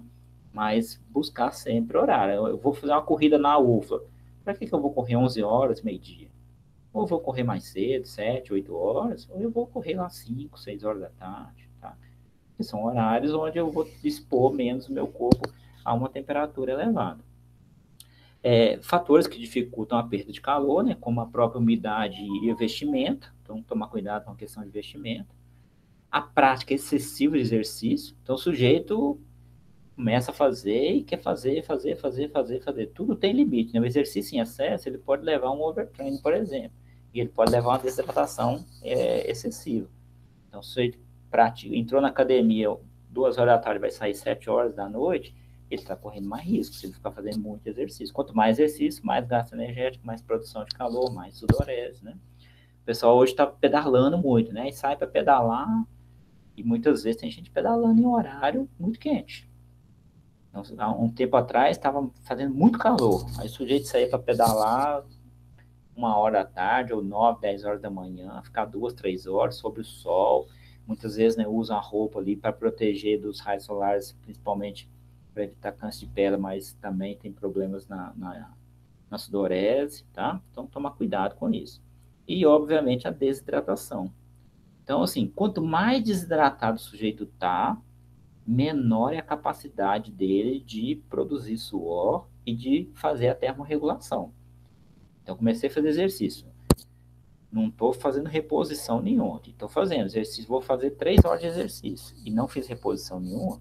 À medida que a desidratação vai ficando acentuada, a minha capacidade de controlar a temperatura fica menor e ela começa a subir, tá? Por que isso acontece? Porque o suor é feito a partir do plasma sanguíneo. Se eu estou perdendo esse líquido, o volume de sangue começa a ficar menor, tá? E aí pode chegar num ponto que o seu corpo ele tem que fazer o quê? Ele tem que priorizar esse volume de suor. O que ele faz? Ele começa a manter a circulação central e diminui a circulação periférica. Se ele diminui a circulação periférica, né, e ele está fazendo isso para conservar os órgãos, né, o funcionamento dos órgãos, se ele diminui a circulação periférica, ele está diminuindo a transferência de calor para a pele. Aí o calor começa a acumular. Em muita situação, quando o sujeito já está muito desidratado, ele para de suar. Ele está precisando suar, mas como ele tem pouco líquido no corpo, o corpo opta, né, naquele momento ali, para manter a circulação central e diminuir a circulação periférica. Ele para de suar. Aí a temperatura sobe muito rápido. Nas competições ao ar livre, seja de triatlo, por exemplo, ciclismo, né, corrida de rua, existe um planejamento. Infelizmente, a gente não tem muita informação do que acontece nessas competições, né? A gente vê, por exemplo, São Silvestre, tem 30 mil pessoas participando. Aí vai o sujeito vestido de noiva, vai se vestido de cowboy, vai usando roupas que não tem nada a ver com aquilo ali, né? Nem sei se aquelas pessoas completam a prova ou não. Mas será quantas pessoas estão tendo problema sério de desidratação numa competição dessa? Numa maratona do Rio, numa volta da Pampulha, que vai muita gente despreparado, que não está aclimatado, que não tem condicionamento físico adequado para fazer, que usa roupa inadequada. Então, assim, a gente não tem muita estatística do que está acontecendo. Se tem gente morrendo, se tem gente, né, tendo desidratação grave, mas é necessário nessas competições que haja equipes de apoio, inclusive apoio ao longo do trecho. Então, tem né, ambulância, tem médico, né, paramédico, para ali ajudar a pessoa. Se a pessoa começar numa situação dessa, ela vai ter que ser tratada, tá? Quais são os sinais e sintomas aqui de hipertermia? Então, temperatura acima de 40, né? Geralmente a sudorese cessa, a transpiração cessa, a frequência cardíaca aumenta muito porque o volume sanguíneo baixou, e aí, para compensar isso, né, o coração bate mais vezes para fazer o sangue circular. Isso gera um estresse cardíaco também importante. A respiração fica mais intensificada, então o sujeito começa a hiperventilar, aí o sujeito pode começar a ter convulsão mental, tontura, náusea, dor de cabeça, né? Ele começa a perder os sentidos mesmo. E qual que são os tratamentos normalmente utilizados? Imersão em água fria, tá? Por quê? Porque assim, a prioridade ali é tirar calor do corpo. Então, coloca o sujeito na água fria. Algumas competições, eles têm, né, tanques com água fria para fazer esse tipo de coisa. Às vezes, borrifar a água fria no sujeito para ajudar a evaporação é uma possibilidade também. Ventilação, né? Então, coloca a ventilação em cima do sujeito ali. E, se for necessário, fazer reposição hidroeletrolítica venosa e oral. Né? Oral, se o sujeito tiver condição de fazer ingestão oral. E reduzir investimento do sujeito, tá? Mas isso é responsabilidade de uma equipe médica, que tem que ter um planejamento. A pessoa, se ela tiver algum problema em relação a aquecimento corporal, eles têm que dar uma assistência, né? Deveria ter, pelo menos, né? Então, a questão aqui de controle. A reposição hídrica adequada já minimiza, assim, 99% da chance disso acontecer. Por quê? Porque você mantém um volume de líquido adequado no corpo, capaz de manter a sudorese, tá? E aí, mantendo a sudorese, você tem a perda de calor acontecendo de uma maneira mais eficiente. Tem competições de ultra endurance, que às vezes, por exemplo, tem trecho em montanha, e tem locais que às vezes as equipes nem conseguem dar assistência, que vai passar em trilha e tal. Quando é competição, assim, geralmente a organização ela exige algumas coisas. Então, por exemplo, eu vou fazer um trecho aqui de 20 quilômetros passando dentro de uma montanha e não tem apoio, tá? Não tem apoio, não tem equipe de apoio lá dentro. Aí ele não deixa você largar, por exemplo, se você não estiver levando uma quantidade adequada de água, se estiver levando algum repositor. Por quê? Porque não vai ter apoio lá. E se você não levar, você corre um risco maior. E o sujeito também, obviamente, ele tem que ter consciência de que ele tem que se cuidar, né? Algumas definições aqui importantes, que a Nata divulgou mais recentemente, isso é só uma questão mais conceitual, teórica mesmo, mas porque a gente fala muito assim, o sujeito está desidratado, e não está errado falar isso, tá? Mas só tem em mente que quando a gente fala desidratação, a gente está se referindo ao processo de perda de água corporal, tá? E o termo hipoidratação tem sido usado como o déficit. Então, se eu perdi 5 litros de água, eu estou hipoidratado 5 litros. Na literatura, você vê ainda muita gente falando o quê? Desidratou 5 litros. Não está errado falar, tá? Mas esse termo aqui, ele tá ficando mais atualizado agora. Então, é possível que nos artigos mais recentes, a gente começa a ver mais a palavra hipoidratação do que a desidratação em si. É só para vocês terem conhecimento que se encontrar lá, está se referindo praticamente a mesma coisa, só que isso aqui é o processo. Então, é como que a água está saindo do corpo, né? Desidratação, retirada de água do corpo. Hipoidratação é um déficit de hidratação, ou seja, eu tenho menos água do que deveria ter no corpo, tá? E se essa hipoidratação for entre 2% e 5% da massa corporal, ela está aí de leve a moderada. E mais que 5% ela já é severa, tá? É percentual, tá? Não é aquilo. Um termo também que aparece quando se trata, estudos que tratam de hidratação, é ingestão ad libitum. O que é ingestão ad libitum? Então, se o pesquisador fez um teste lá e permitiu que a ingestão fosse ad libitum, significa que o sujeito vai beber o quanto que ele quiser. É uma ingestão à vontade, não é ingestão controlada, tá? E um outro termo também que a gente pode ver, que vocês podem ver aí é uma discussão grande que tem na literatura, é a questão da ingestão guiada pela sede, que seria ingerir líquido quando você sentir a sensação de sede, tá? Até você parar de sentir essa sensação. Então, tem autores que acham que seria mais seguro o sujeito fazer. Aí, pensando na hiponatremia, que ocorre quando o sujeito consome líquido em excesso, eu concordo, porque dificilmente ele vai ingerir em excesso sendo guiado pela sede, mas a discussão maior é em relação ao quanto o sujeito vai desidratar. Porque quando ele é guiado pela sede, essa sensação de sede, principalmente no exercício, ela não é tão perceptível.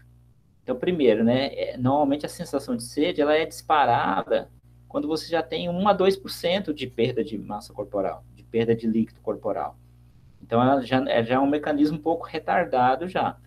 E há relatos de que durante o exercício, essa percepção ela pode ficar mais piorada ainda. Às vezes o sujeito já está lá 2, 3% e ainda não está sentindo sede. Tá? E aí, será que vai dar certo? Então, o que eu penso em relação a usar a sede como um guia? Vai funcionar para alguns e não vai funcionar para outros. Se você um dia tiver um atleta e ele te questionar sobre isso, faz um teste com ele, ó, vamos fazer os próximos treinos, você faz a reposição só guiado pela sede. Sentiu sede, você bebe, parou de sentir sede, você para de beber. E aí avalia, né, calculando massa corporal, perda de massa corporal, se aquilo está sendo eficiente ou não. Se for eficiente, para aquele sujeito funciona. Se não for eficiente, aí tem que fazer uma coisa planejada. O que seria uma coisa planejada? Falar, ó, cada meia hora, cada 20 minutos, você vai tomar tanto de líquido. Depois, lá na frente, nas recomendações, a gente vai ver como que a gente faz uma estimativa de quanto o sujeito precisa de repor de líquido num treino, numa competição, para que ele possa planejar a reposição dele ao longo de uma competição. Tá? Aí você determina um volume para o sujeito ingerir. Independente de sede, ele vai beber aquele volume lá. Tá? Então, no caso da desidratação, né, quais são os fatores que promovem ela? Consumo excessivo de álcool, principalmente bebidas com mais que 2% de álcool. Tá? O álcool inibe o hormônio antidiurético e aí aumenta a perda de líquido. Consumo de cafeína, isso, né, principalmente no repouso. Tá? No exercício ela não tem efeito, porque a liberação de adrenalina suprime o efeito dela lá nos túbulos renais. Então, eu posso tomar suplemento de cafeína para participar de uma prova de longa duração, e isso não vai me prejudicar em relação à hidratação? Não vai, tá? Mas no repouso, sim. Pessoas que bebem muito café, por exemplo, podem ter, né, uma perda hídrica aumentada aqui pela cafeína. Obviamente, diarreia e vômito, se você tiver algum problema desse, aí não tem nem como competir, né? E aí eu chamo atenção para uma questão aqui. O sujeito vai participar de uma competição. Aí vai lá para a cidade onde é a competição. E aí, né, na maioria das vezes, ele vai ter que ir para lá, ficar lá algum dia que seja, e vai ter que se alimentar lá. Muitas vezes até durante a viagem vai ter que se alimentar. E aí tem que tomar cuidado com o que está comendo em viagem e em local de competição. Porque se comer uma comida já deteriorada, contaminada, esse sujeito pode ter uma diarreia, e se tiver uma diarreia, esquece, não tem como competir. Tá? Então, às vezes acontece isso. Se o sujeito vai para um lugar, se você não perceber que, né, o local lá para fazer a alimentação não é confiável, você tem que arrumar algum jeito. Eu já conheci ciclista que vai e leva uma panela elétrica e faz a comida dele dentro do quarto, do hotel, para ter mais segurança. Então, é uma questão de organização mesmo. Obviamente, a baixa ingestão de líquido, né? Você está perdendo líquido, você está ingerindo pouco, você vai ficando cada vez mais desidratado. E o exercício sem reposição. O atleta cuja perda de água pelo suor excede a ingestão de fluidos vai se tornar hipoidratado. Né? Uma coisa importante, é normal, principalmente atletas mesmo de alto rendimento, terminarem treinos, terminarem competições hipoidratado. O que a gente não quer é que seja muito hipoidratado. Tá? Então a gente pensa em minimizar isso, não fazer o sujeito ingerir tudo que ele perde. Então, quais são os efeitos então, da desidratação que sobre o desempenho físico e a saúde? Então, primeiro, a gente vai ter, né, alterações fisiológicas aí e vai reduzir o desempenho físico do sujeito. Quais são os sinais e sintomas? Perda do apetite, mas durante o exercício você não vai nem perceber. Alteração da sede também, tá? A boca do sujeito vai ficar seca, então as mucosas, a pele também fica ressecada, mas as mucosas que são geralmente úmidas, fica mais seca. O sujeito começa a ter fadiga mais rápido, tá? Há uma depressão mais rápida de glicogênio quando o sujeito está mais desidratado. E aí o sujeito pode começar a ter alterações, por exemplo, né, tontura, confusão mental, pela diminuição da circulação de líquido mesmo, né, e oxigenação cerebral. A urina do sujeito vai ficando cada vez mais escura. A gente vai ver que a urina é um marcador simples e relevante de estado de hidratação. Quanto mais desidratado, mais escuro vai ficando a urina. A produção de urina também diminui. Por quê? Porque você tem menos líquido no corpo. Aí o corpo tenta evitar a perda de líquido através da urina para manter líquido no corpo, né? A pele do sujeito vai ficando mais seca, mais ressecada, né? Quais são as consequências? Vai diminuir o volume sanguíneo, levando a hipovolemia, né? E aí a concentração, né, o sangue fica mais com a osmolaridade aumentada, tá? Quanto mais desidratado, menos água corporal o sujeito tem, menos plasma ele tem, isso menor a capacidade dele de produzir suor, isso vai prejudicar a termorregulação. Há também um aumento da temperatura central, ou seja, quanto mais desidratado ele está, ele vai perdendo capacidade de fazer a termorregulação e a temperatura começa a aumentar. Há uma redução do débito cardíaco, que é a quantidade de sangue, né, injetada por minuto pelo coração. Como você tem menos sangue sendo injetado, você tem que bater o coração mais vezes, então vai ter um aumento da frequência cardíaca. Há também uma redução do desempenho cognitivo mental, e isso pode ser importante em esportes onde o sujeito tem que fazer tomada de decisão, né? Então, por exemplo, no futebol, o sujeito ali, toda hora ele tem que tomar uma decisão, para onde que ele vai tocar a bola, o que, que ele vai fazer, muitas vezes o sujeito comete erros grosseiros ali, né? E pode estar relacionado com a desidratação, principalmente no final do jogo, né?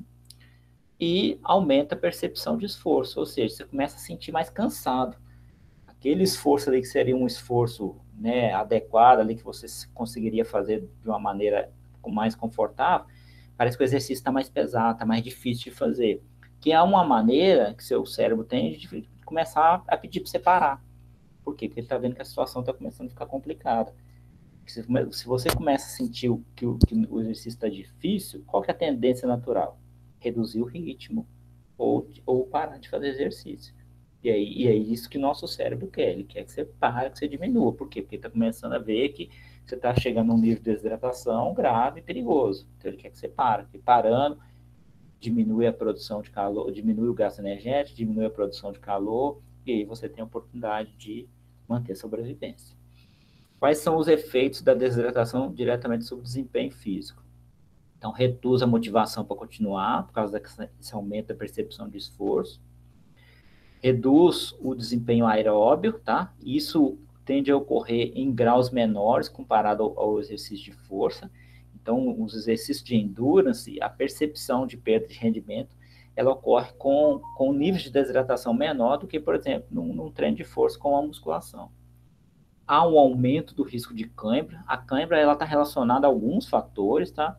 Dois fatores muito relevantes é a perda hídrica, que é a desidratação, e a perda de eletrólitos. E nesse caso aqui vai acontecer os dois, porque você está perdendo líquido através do suor, o suor ele é composto por água e eletrólitos, e aí você tem um risco maior de cãibras, né? Por exemplo, no futebol, que horas que a gente vê cãibra? Raramente, né? Eu não lembro de ver um jogador ter cãibra no primeiro tempo do jogo.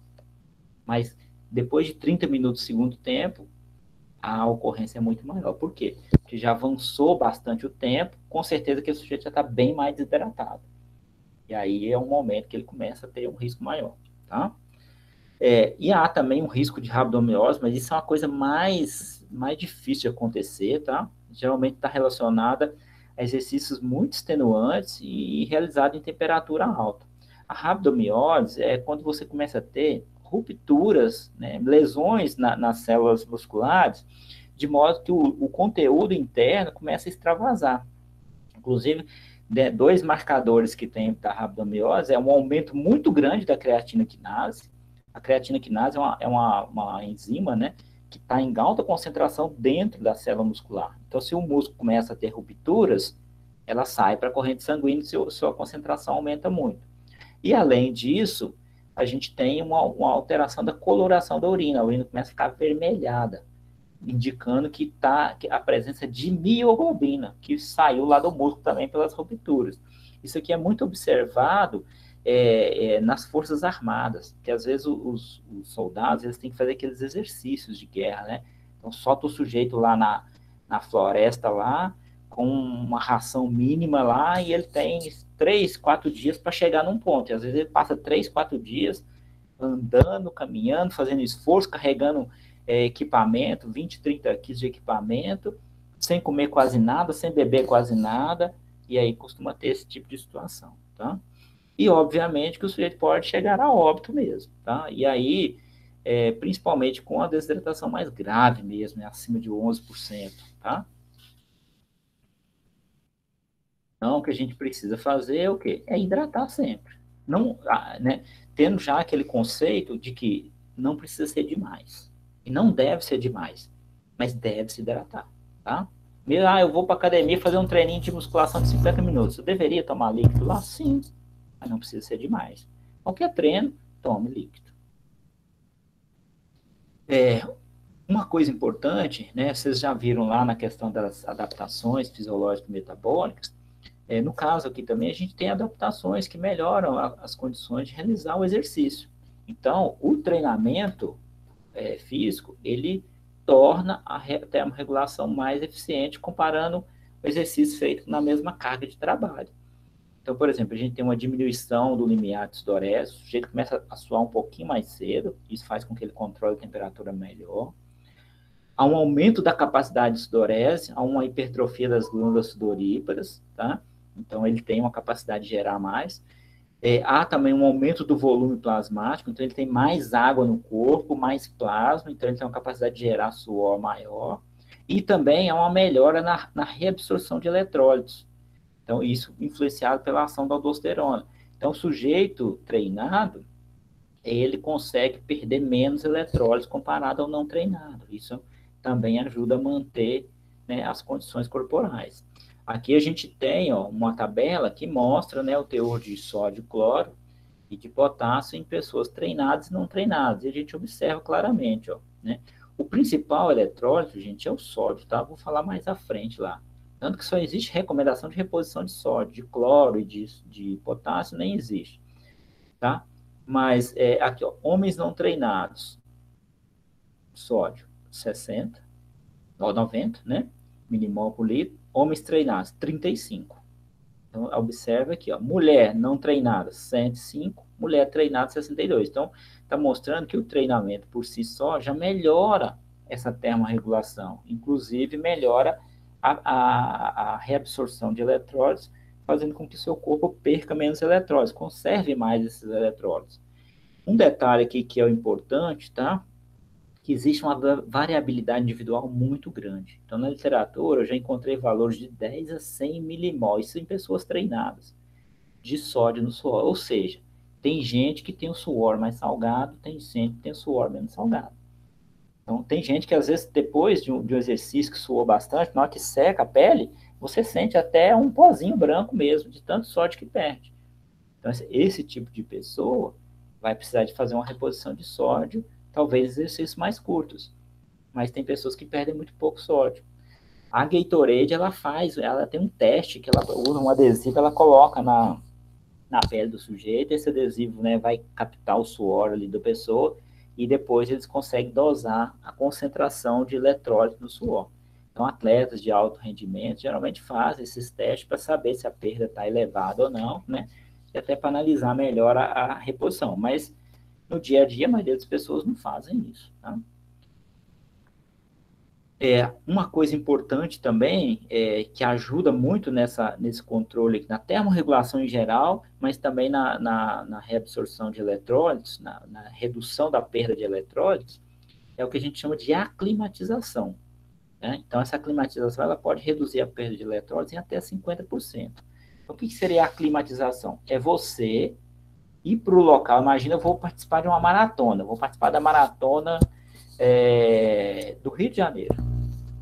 Então, assim, Lavras com Rio de Janeiro tem uma diferença de temperatura, de clima, né? Então, qual que seria o ideal? O ideal seria eu ir para o Rio de Janeiro pelo menos 10 dias antes da competição e treinar lá. Treinar alguns dias lá no Rio de Janeiro.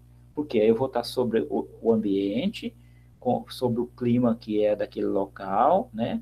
E aí meu corpo vai se adaptar. Se eu não fizer isso, eu vou para lá hoje e a competição é maior. Então, eu não tive aclimatação. Se aquele clima for muito diferente do clima que eu estou acostumado a treinar, eu posso ter uma perda de suor mais excessiva, uma perda de eletrólito mais excessiva, e isso pode ter algum impacto no meu desempenho. Quando a gente pensa em provas de endurance, né, como uma maratona, uma prova de ciclismo mais longa, uma prova de triatlo, geralmente os atletas fazem essa aclimatação, até porque o sujeito não disputa um triatlo hoje, vai disputar outro no final de semana. São provas que o sujeito tem intervalos grandes entre elas, né? Então vai disputar outra daqui a 2, 3 meses, talvez até mais. É diferente, por exemplo, de um jogo de futebol, que joga quarta, domingo tem que jogar de novo. Então não dá para ficar fazendo aclimatação, tá? Mas em esportes individuais, sempre que é possível, o ideal é fazer aclimatização. Eu vou falar rapidamente aqui de dois hormônios que são importantes aqui para a gente na questão da hidratação, tá? Então, um deles é a vasopressina, o hormônio antidiurético, que é produzido aí no hipotálamo, né? E ele é estimulado pelo aumento da osmolaridade e redução do volume sanguíneo. São duas coisas que acontecem com a desidratação que ocorre no exercício. Eu comecei a fazer exercício, comecei a suar, estou perdendo plasma sanguíneo, o volume de sangue está diminuindo. Lembra que eu falei que durante a passagem do suor no ducto até chegar no poro da pele, ocorre a absorção de eletrólito, tá? E aí o suor é hipotônico, ou seja, eu perco mais água do que eletrólito em termos proporcionais, e aí meu sangue fica mais concentrado. Então, essas duas condições vai disparar a liberação do hormônio antidiurético. Nos níveis basais ele é de 1 a 4 picogramas por litro e no exercício pode chegar aí até 24. Será que faz sentido o meu corpo reagir dessa maneira? Ou seja, faz sentido o meu corpo aumentar a concentração desse hormônio? Faz todo sentido, gente. Sabe por quê? O que ele está fazendo durante o exercício com o aumento do hormônio antidiurético? Diminuindo a produção de urina. Por quê? Porque quando o sangue passa pelo rim e aí a gente tem a liberação, né, dos resíduos ali para a formação da urina, aquele líquido que está lá na bexiga, a gente pode considerar que é líquido fora do corpo, porque ele não vai contribuir na termorregulação. Ele já está ali para ser excretado. Então, quanto menos urina eu produzir, mais água eu vou conservar no meu corpo. Então, essa é uma maneira que o corpo tem de conservar a água corporal, tá? Então, né, ela vai aumentar aqui com o exercício, nas altas temperaturas, na sudorese intensa, e vai diminuindo a sobrecarga hídrica. Se eu vou fazendo ingestão de líquido, aí ele começa a diminuir, porque vai começar a diminuir a osmolaridade sanguínea, vai aumentar o volume sanguíneo, a concentração de hormônio diurético diminui, né?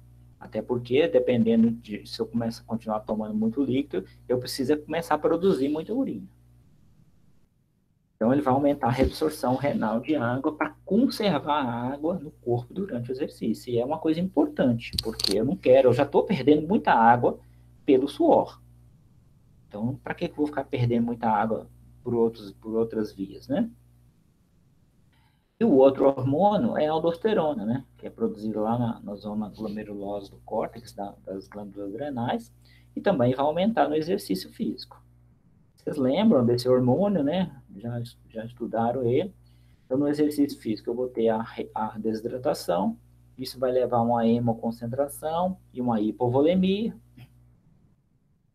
Essa condição lá nos rins vai estimular a liberação da renina, a renina vai até o fígado, estimula a conversão do angiotensinogênio em angiotensina 1, a angiotensina 1 vai para a corrente sanguínea, começa a circular, passa lá nos pulmões, lá no pulmão tem uma enzima, que é a enzima conversora de angiotensina, que é a ECA, né?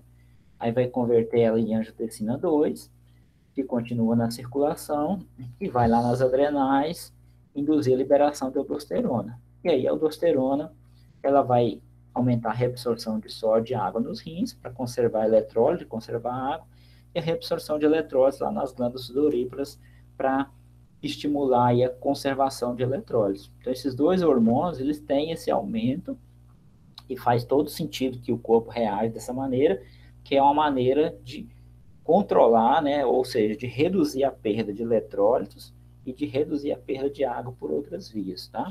E de conservar esses substâncias no nosso corpo. Então, o corpo vai reagir dessa maneira.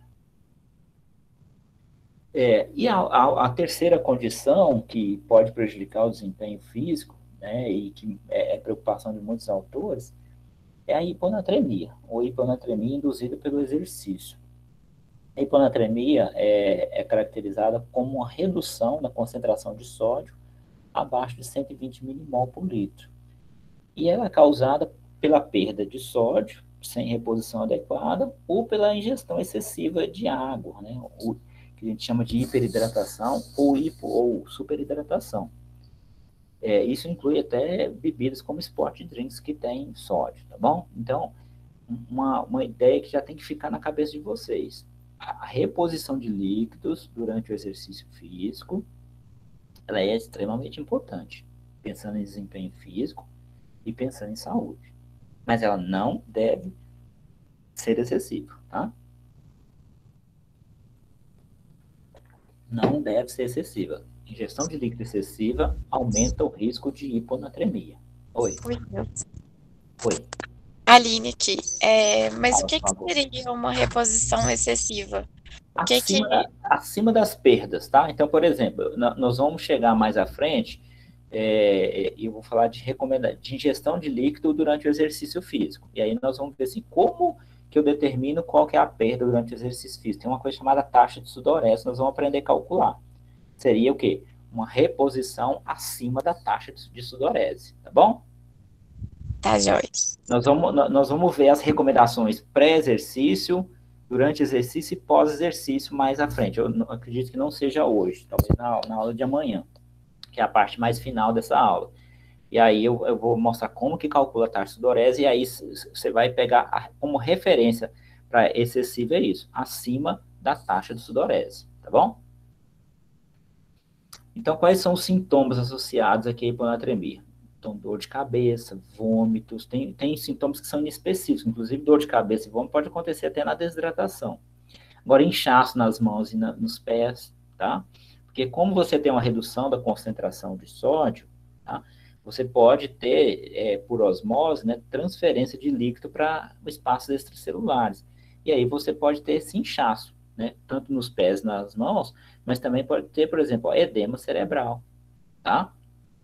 O sujeito começa a ter inquietação, fadiga, confusão, desorientação, tá? A respiração fica mais ofegante, pode ter edema pulmonar, e pode ter, numa situação mais grave, parada respiratória e até morte. Foi feito um estudo bem interessante, numa maratona muito famosa, a Maratona de Boston, foi da maratona de 2002, né? O estudo foi publicado em 2005, mas se referiu à maratona de 2002. O que os autores fizeram? Pegaram lá um conjunto de atletas, tá? Conjunto de atletas, não eram todos os participantes, obviamente, uma amostra, e aí avaliaram, né, o peso corporal deles antes, o peso corporal depois, e dosaram a concentração de sódio no sangue deles antes e depois, tá? E ao final da competição também registraram lá o que eles tinham ingerido. E aí, o que eles observaram? Que 13% dos participantes, né, daquela amostra apresentaram algum grau de hiponatremia, tá? Desses 13%, ele fez uma projeção para os competidores, e assim, se mantendo esse percentual, eles teriam mais de 1.000 pessoas com hiponatremia no final da maratona, tá? Se eu coloquei aqui, não coloquei. Então, eles tiveram essa projeção. É muita gente. Tá? Se você pensar numa maratona dessa, você tem mais de 1.000 pessoas com hiponatremia, seria muita gente. Uma coisa curiosa, interessante, que eles observaram é o seguinte: qual tipo de atleta tinha mais risco de ter hiponatremia? E aí, duas coisas importantes. Primeiro, o atleta que era um corredor, que ele chamou de corredor lento, tá? Lembra que é uma maratona. Então, uma maratona com um atleta de elite, né? Por exemplo, do sexo masculino, 2 horas e 10, 2 horas e 15, são tempos muito bons. Sexo feminino, 2 horas e 20, 2 horas e 30. Pensa em valores abaixo de 2 horas e meia. O que ele chamou de corredor lento seriam pessoas que fazem a maratona para 4 horas ou mais. Ou seja, demora 4 horas para completar a maratona. E o outro fator era ganho de peso. Então, olha que loucura. O sujeito foi lá, fez a maratona, passou 4 horas correndo e terminou a maratona com mais peso do que no início da maratona. Então, ele pesou antes, por exemplo, pesou 60 quilos. No final, depois de correr 4 horas, ele estava com 61 quilos, por exemplo, 62. Né? Como que é possível um negócio desse? Bebendo líquido em excesso. Só tem esse jeito. Porque a tendência natural seria você perder massa corporal. Né? Você tem a perda de líquido e até um pouco de peso relacionado ao consumo de substratos energéticos. Tá? Mas tinha gente ganhando peso. E por que esses corredores lentos corriam mais risco? Provavelmente é o seguinte: primeiro, o sujeito que faz a maratona para 4 horas, 4 horas e meia, ele não está ali competindo, né, para ganhar. O objetivo dele não é ganhar a maratona, a chance é zero. Então ele está ali por desafio próprio, porque ele gosta e tal. Então ele não tem compromisso, né? Ele não está preocupado se ele vai ganhar ou não, ele precisa ter essa estratégia. Isso significa que ele vai correr numa velocidade bem mais baixa e esse tipo de sujeito tende a aproveitar mais os pontos de hidratação. E geralmente a cada 3 quilômetros você tem um ponto de hidratação. Esse sujeito, se ele quiser chegar no ponto de hidratação, parar e beber, ele pode. Por quê? Ele está parando de beber, está perdendo tempo, mas perder tempo para ele não importa. O que importa para ele é terminar a maratona. Às vezes ele está ali só querendo terminar, né? Às vezes baixar um pouquinho o tempo dele. Ele não tem preocupação. O atleta de elite, não, gente. O atleta de elite, ele tem que fazer no menor tempo possível. Então o atleta de elite, ele vai desidratar mais no sentido de perda de líquido por hora, só que como ele gasta muito menos tempo, no final das contas, a perda de líquido é muito parecida. E ele vai beber muito menos. O atleta de elite bebe muito menos. Assistam uma maratona para vocês verem. Né? Hoje, o pessoal, geralmente, os atletas de elite, eles têm um local separado para eles. Uma mesa de hidratação separada para eles. E cada um pode colocar lá a sua garrafinha. Então, eu sou maratonista de elite, eu vou treinar, eu vou participar da competição, eu vou montar as minhas garrafinhas e vou colocar lá. Isso inclusive, dá confusão, porque às vezes o sujeito coloca lá e tem 2 garrafinhas parecidas, um pega a garrafinha do outro, de vez em quando dá uma confusão nesse sentido. Mas cada um tem sua garrafinha, eu vou passar e vou beber. Só que assim, eles bebem ali o que der, porque tem que beber correndo, não é fácil beber correndo. Então, eles terminam bem mais desidratados do que um sujeito que vai correr numa velocidade muito mais baixa, que pode parar para beber líquido se ele quiser. Se ele quiser até dar uma descansadinha, pode. O atleta de elite não pode parar a hora nenhuma. Se ele parar um pouquinho, já dançou. Né? Então tem essa situação. Esse tipo de atleta. Então, se vocês um dia forem trabalhar com um maratonista, que é um atleta amador, que corre aí num tempo alto, ele tem que ser orientado a evitar o consumo excessivo. A taxa de sudorese é o valor de referência que a gente tem para que o sujeito não faça esse consumo excessivo. Por quê? Consome demais líquido e está perdendo sódio, né? Se ele está perdendo principalmente água, o sangue vai ficando diluído, aí a concentração de sódio baixa, tá? O atleta de elite, onde que é o risco maior dele de ter a hiponatremia? Não é durante a competição. Por quê? Porque ele vai perder água, vai perder sódio e vai repor pouco. Então, o sangue dele vai manter uma concentração de sódio elevada. Aí, na hora que ele acaba a competição, aí é que é o risco. Se ele acabou a competição, vamos supor que ele terminou com 5% de desidratação. Aí ele começa a repor líquido ali após a competição. Se ele ficar bebendo só água, beber 1 litro, 2 litros de água nas primeiras 2 horas ali, a água tem muito pouco sódio. Ele vai estar fazendo uma reposição hídrica, aí vai recuperar volume sanguíneo, mas como não está entrando sódio quase nenhum, o sódio vai começar a diluir. Então ele pode ter uma hiponatremia pós-competição. Então ele tem que estar esperto ali, ele tem que beber água, mas tem que beber consumir algum alimento, ele pode beber água, mas tem que consumir algum alimento que tenha sódio. Aí tudo bem, tá? Então, ó, né, os atletas, os desportistas não devem ganhar massa corporal durante o exercício físico.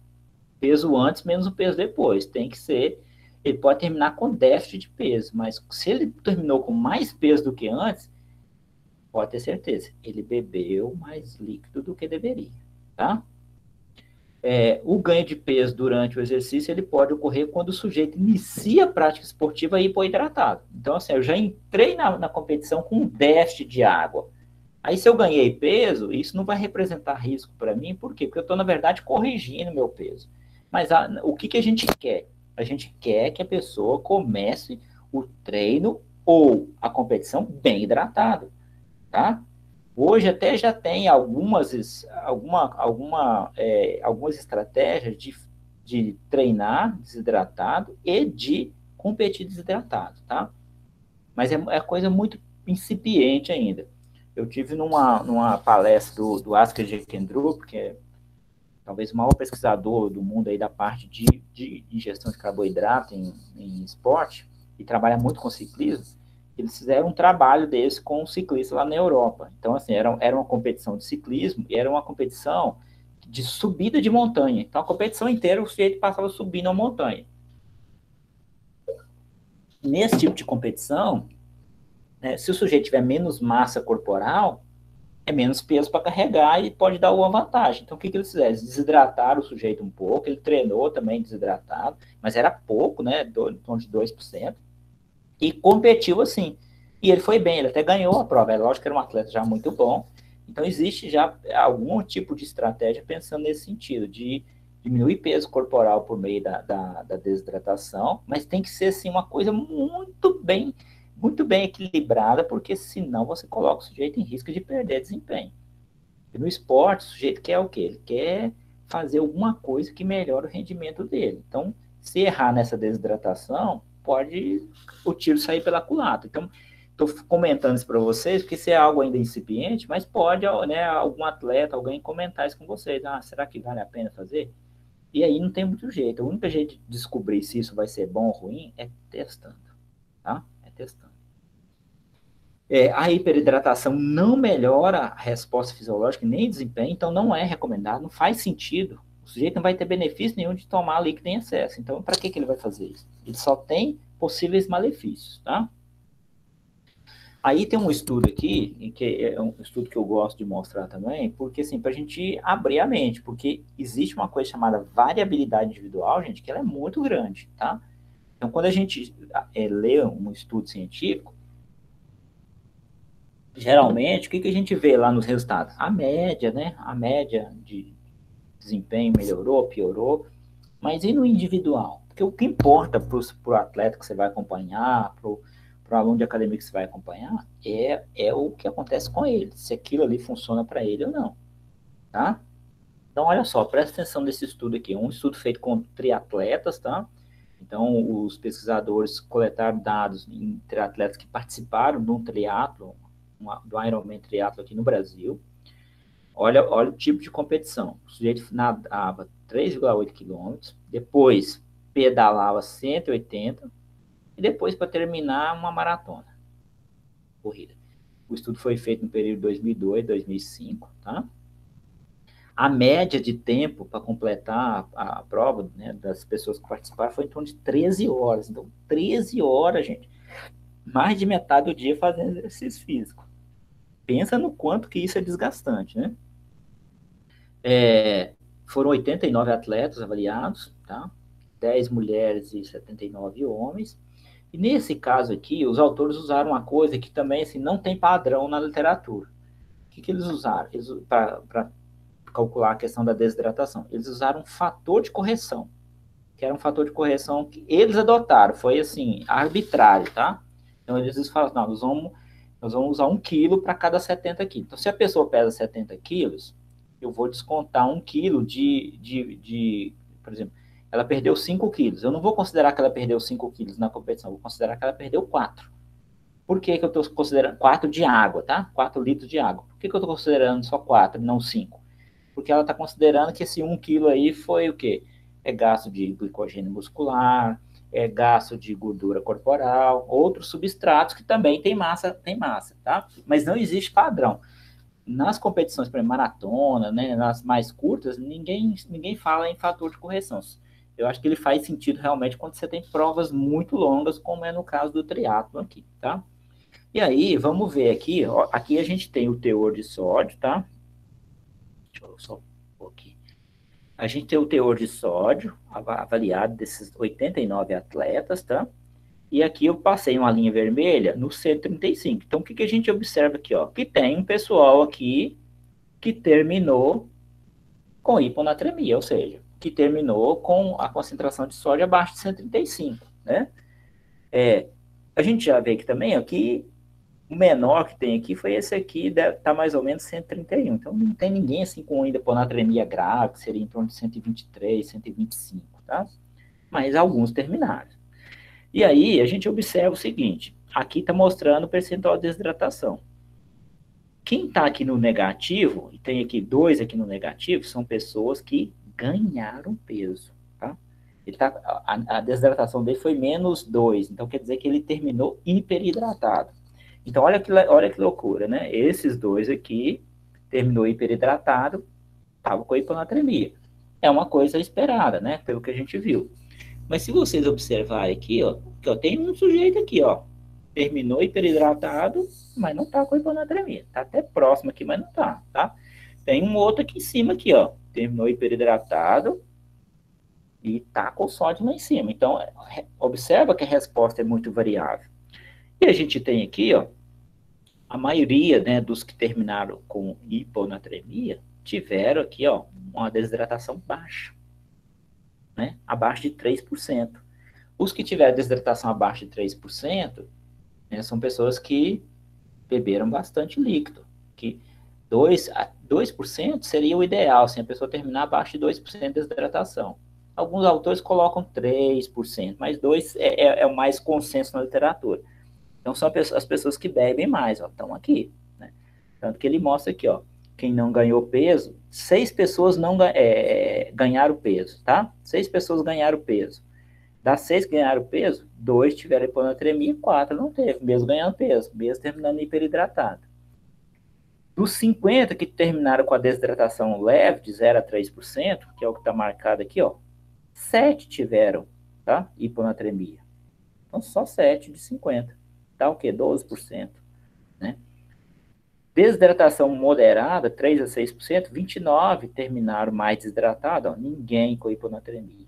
Desidratação severa, mais de 6% que ele considerou aqui, ó, 4 terminaram e ninguém também. Então, os que terminaram mais desidratados tiveram um risco menor, porque aquilo que eu falei, ele está perdendo água, está perdendo líquido. O sangue continua concentrado, tem muito sódio lá. O problema da hiponatremia é quando você começa a fazer muita reposição e principalmente repõe só água pura. Eu conversei com um triatleta uma vez e o que ele usava de reposição? Ele tomava água, que ele gostava de tomar água, mas aí ele fazia reposição de carboidrato, que tem que fazer nessas provas longas. Ele comia batata cozida com sal. Ele falava isso para mim, eu comia batata cozida com sal. Era a minha reposição de carboidrato e de sódio. Então ele fazia reposição de sódio. E muitos aqui, na verdade, numa prova tão longa assim, é recomendado fazer reposição de sódio. Então você pode usar bebidas isotônicas, que já tem sódio, e alimentos sólidos com sódio também, não tem problema, tá? Aí aqui a gente vê o seguinte, ó, né? Aqui a gente tem a maioria das pessoas que terminaram com a hiponatremia estava com a desidratação entre 0 e 3%. Mas tem um monte aqui, ó, né? Que terminou entre 0 e 3% e estava normal, né? Aqui, ó, dos 50 que terminaram com a desidratação leve, 7 tiveram, os outros não tiveram. Por isso que eu estou falando, ó. Eles terminaram em condições parecidas. A gente não tem aqui informação de se esse pessoal aqui às vezes tomou só água e esse aqui tomou um isotônico, consumiu sódio de outra fonte, pastilha de sódio, um alimento com sódio, a gente não tem essa informação. Mas, ó, muita gente terminando aqui e nada. E até gente terminando. Ó, 4 pessoas terminaram hiperidratadas e não tiveram hiponatremia. Então, a resposta é muito individual. É importante a gente ter isso, porque senão a gente acha que todo mundo que ganhar peso vai ter. Mas o risco é maior. O que a gente faz é reduzir risco. Então, quando eu faço uma boa reposição de líquido, de modo que o sujeito não desidrate muito, eu estou diminuindo o risco de perder desempenho, dele ter algum problema de saúde. Tá? Se eu diminuo, se eu faço com que o sujeito não consuma líquido em excesso, eu estou diminuindo o risco de hiponatremia. Zerar, não estou zerando, mas estou diminuindo. É assim que a gente faz, né? No caso da hiponatremia, o que a gente deve fazer para evitar? Então, evitar a reposição excessiva de líquido, esse é o fator mais importante, tá? Em provas de longa duração, eu considero assim, a partir de 2 horas, 3 horas, já pode se pensar em reposição de sódio, né? Tem sociedades que colocam aí 4 horas, mas eu acho que 4 horas já é muito longo. Então, ofertar a bebida com sódio, tá? Depois eu falo lá de recomendação. E ofertar bebida ou refeição com sódio após provas também. Lembra daquilo que eu falei? Um atleta de elite, muitas vezes ele não faz uma reposição grande, termina mais desidratado, mas assim que ele encerra a competição, ele começa a fazer reposição. Se ele ficar bebendo só água, ele vai diluir o sangue dele. Então ele tem que beber água, mas tem que comer alimentos com sódio. Ou tomar bebidas com sódio, tá? E garantir a preparação física adequada e a aclimatação, porque também diminui o risco do sujeito ter hiponatremia. Então, assim, é uma situação também grave, tá? Inclusive, muitos autores se preocupam. Teve um caso de um atleta jovem lá nos Estados Unidos, isso foi noticiado, né, nas mídias sociais e nos jornais. Ele praticava futebol americano e aí terminou lá o treino dele e estava bem desidratado, tal, tinha perdido muita massa e alguém, né, eu acho que durante o tempo lá foi falando que ele tem que beber bastante líquido. E parece que ele foi para casa naquele dia e bebeu, assim, 10 litros. Eles falam em galão lá, o galão é 3.600, eu fiz a conta, deu quase 12 litros de líquido. Isso foi de dia, né, de tarde, ele chegou em casa, foi bebendo esse tanto. No outro dia ele acordou e passando mal, a mãe dele levou ele para o hospital, estava com hiponatremia, ficou internado um tempo e morreu. Então, assim, né, assim, uma coisa de ignorância mesmo, porque foi beber em excesso. A gente tem que ter muito cuidado com o que a gente fala, né, porque a gente fala, às vezes fala para o pessoal, bebe água o tempo todo. Não é assim também, não. Né? Tem que beber uma quantidade adequada. Ficar sem beber é ruim, mas beber demais também é ruim. Então a gente tem que ter essa visão. Existe uma quantidade mais adequada para você. Não é bebe o tanto que você aguentar, não. Tá? Deixa eu ver como é que tá de hora aí. 10h50. Dá para ir mais um pouquinho, não dá? Só mais 2 slides, tá, gente? Então, para a gente fazer uma avaliação do estado de hidratação, existem alguns protocolos, tá? Alguns métodos para fazer. E aqui são os 3 mais simples e mais úteis no dia a dia, no clube, no campo, tá? E até para a pessoa fazer em casa. Um que é a variação da massa corporal. Por quê? Porque se você perde água, sua massa corporal diminui Ou se você hiperidrata, sua massa corporal vai aumentar, porque a água tem massa, né? Se o sujeito, de um dia para o outro, ou entre o início e o final do treino, apresentar uma variação de massa corporal de 1%, isso aí é considerado normal, tá? Considerado que ele está bem hidratado ainda. Uma coisa que é interessante fazer aí, assim, depende do sujeito ter uma balança em casa, né? Pode ser uma balança assim, é o sujeito pesar todo dia de manhã cedo. Né? Acordou, faz xixi, pesa, tá? E aí tem um histórico de pesagem desse sujeito. Porque aí você começa a ver o seguinte, o que está acontecendo de um dia para o outro. Então o sujeito foi lá, treinou hoje e tal, e no outro dia de manhã pesou tanto. Aí foi lá, treinou hoje, no outro dia de manhã pesou tanto. Foi lá, treinou hoje, no outro dia de manhã foi lá e pesou tanto. De um dia para o outro está tendo variação, né? Tem dia da semana que ele está acordando mais desidratado que outros. Isso tem relação com o treino do dia anterior ou foi só uma questão de variação de temperatura? Então, você fazer um histórico do sujeito, que aí dá para orientar melhor. Falar, ó, todo dia você acorda e não está repondo a água que você perdeu no dia anterior. Você pega o sujeito todo dia antes do treino. Por exemplo, você trabalha num clube. Se ele chega lá um dia com mais peso, com menos peso, você tem condição de saber, falar, ó, de ontem para hoje você não fez uma boa reposição, porque você vai começar a treinar hoje um pouco mais desidratado, fora do seu adequado. O único problema dessa questão da variação da massa corporal é que se o sujeito estiver fazendo dieta para perder peso, aí ela perde um pouco a precisão, tá?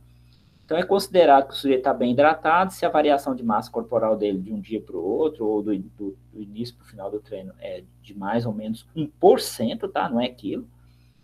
Uma desidratação mínima ou leve de 1 a 3%, significativa aqui ou moderada de 3 a 5%, e aqui severa mais que 5%. Uma outra maneira bem simples também de fazer é avaliando a coloração da urina. Então, eu já tinha falado lá atrás que quanto mais desidratado você está, mais escura vai ficando sua urina. Então, foi desenvolvido um gráfico de coloração de urina que o sujeito pode basear e ter noção de como é que está a hidratação dele. Então, para ele estar bem hidratado, a urina tem que estar na cor 1 ou 2. Vou mostrar aqui para vocês. Ó. Então, é uma cor clara, tá? A urina não precisa ser transparente, gente. Quando a urina está transparente, é sinal que a injeção de água está sendo exagerada, tá? Então, ela é clarinha, tá? Se a coloração é 3 e 4, aí a desidratação leve. Então, vai ficando mais escura. Ó. Essa cor mais amarelada aqui é muito comum, né, de manhã. Se a coloração é 5 e 6, desidratação leve, moderada, ó, 5 e 6. E acima aqui a gente já tem uma desidratação grave. O ideal é que o sujeito faça o seguinte, pega da mesma maneira que vai fazer quando vai fazer exame de urina. Pega o jato intermediário. E não dá para o sujeito falar, vou fazer xixi lá no vaso e olhar como é que tá lá, porque no vaso já tem, né, um pouco de água lá que vai diluir. O ideal é ele coletar ali, ele pode ter um frasquinho ali, ele coleta e compara aqui com isso aqui. Se não der fazer isso, se ele não quiser fazer, ele olhando lá no vaso já vai dar para ter uma noção também. Aqui também o único problema é, por exemplo, se você estiver tomando um complexo de vitamina, geralmente complexo de vitamina, principalmente vitaminas do complexo B, você tem alteração da coloração da urina. Mas fora isso, é uma boa maneira. Todo dia eu estou acordando de manhã, minha urina está muito escura, meu corpo está me dizendo que eu não estou fazendo uma boa reposição, tá? Então, é isso daí que dá para a gente fazer. E o outro, que é a gravidade específica da urina. Só que aqui você precisa de equipamento, tá? Então, abaixo de 1.010, está bem hidratado, 1.010 a 1.020, desidratação leve, 1.021 a 1.030, desidratação moderada, e acima de 1.030, desidratação severa. Com a coloração da urina e o sujeito tendo esse costume de se pesar, ele tem essa noção fácil, tá? E outra coisa que é importante na casa do pesagem é procurar pesar sempre antes e depois do treino para ver se você está terminando com uma perda de massa muito grande. O único cuidado aqui dessa pesagem é o seguinte, o sujeito vai lá, pesa antes do treino. Vamos supor que ele pesou lá de blusa, de short e tal, de tênis. Já está errado, né? Pelo menos tirar o tênis. Aí depois ele vai pesar de novo de blusa de short. Às vezes sua tanto, se é uma blusa de algodão, que a blusa dá molhada, né? E aquela blusa molhada ali, ela tem massa, ela vai interferir no peso lá na balança. E essa água já está fora do corpo. Então, o ideal seria pesar sem blusa. No caso de mulher, usar um top, alguma coisa assim. O mínimo de roupa possível, tá? Eu vou parar aqui e aí amanhã a gente faz a outra parte, que é a parte das recomendações, tá? A gente vai ver as recomendações pré, durante e após e algumas orientações finais e tem um exercício também para cálculo de taxa de sudorese, desidratação.